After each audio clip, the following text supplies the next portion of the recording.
समान हो, मतलब क्रय मूल्य समान है। अगर क्रय मूल्य अलग अलग है तो फिर अलग अलग बात हो जाएगा ना, लेकिन अगर क्रय मूल्य समान है, अगर सीपी सेम हो, पहले ही बोल दिए कि क्रय मूल्य क्या है, समान है।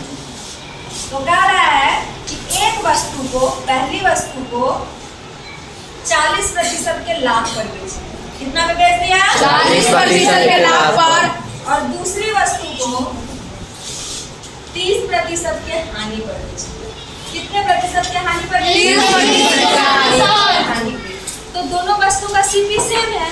अगर पहला सीपी को कितना मानते हैं, 100%, तो पहला का सीपी अगर क्रय मूल्य, सीपी माने क्रय मूल्य अगर 100% है तो दूसरा का क्रय मूल्य कितना होगा, 100%। दोनों का क्रय मूल्य क्या है, 100।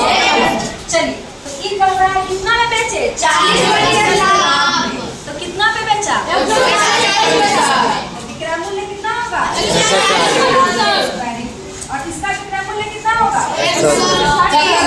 Very good. 30% का हानि यानी कि 70%। क्रय वो समान है, दोनों का क्रय मूल्य एक साथ, दोनों का विक्रय मूल्य एक साथ, तो दोनों का क्रय मूल्य निकालो।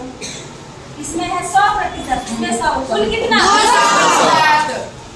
कुल विक्रय मूल्य 140 और 70 कितना हुआ, 270। कितना हुआ, 270। तो विक्रय मूल्य कितना हो जाएगा, 270।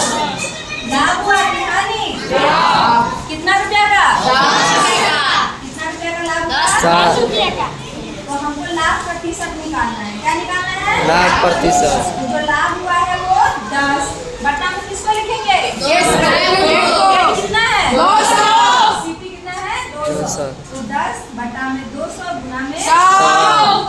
2 जीरो पंचे 10। कितना, 5%। बस कहने के लिए कहा कि जरा चाकी करियो, छूट दे दियो है, लेकिन कोई छूट दे रहा है नहीं। जब कहेगा कि क्रय मूल्य बराबर है, क्या कर रहा है, क्रय मूल्य बराबर है। इतना तामझाम नहीं करना है, दिमाग में सोचना है। क्रय मूल्य बराबर है, 3 गो वस्तु का भी दे सकता है, 4 गो वस्तु का भी दे सकता है। अगर 2 गो वस्तु का क्रय मूल्य बराबर है, एगो का 100, एगो का 100, दोनों मिलाए कितना हुआ, 200। फिर कहेगा एगो पर 40% का हानि हुआ तो कितना में बेचा, 60। एगो पर 40% का लाभ हुआ, मान लो 50% का लाभ हुआ, कितना में बेचा, 150। तो पहले 200, इधर 150 और 60 दोनों मिला के कितना हुआ, 210। तो 200 में गिना, बेचा कितना में, 210 में, तो क्या हुआ, लाभ कितना रुपया का, 10 रुपया का।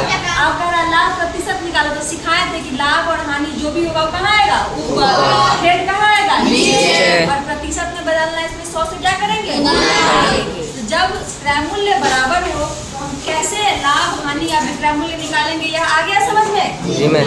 सवाल देखिए, जब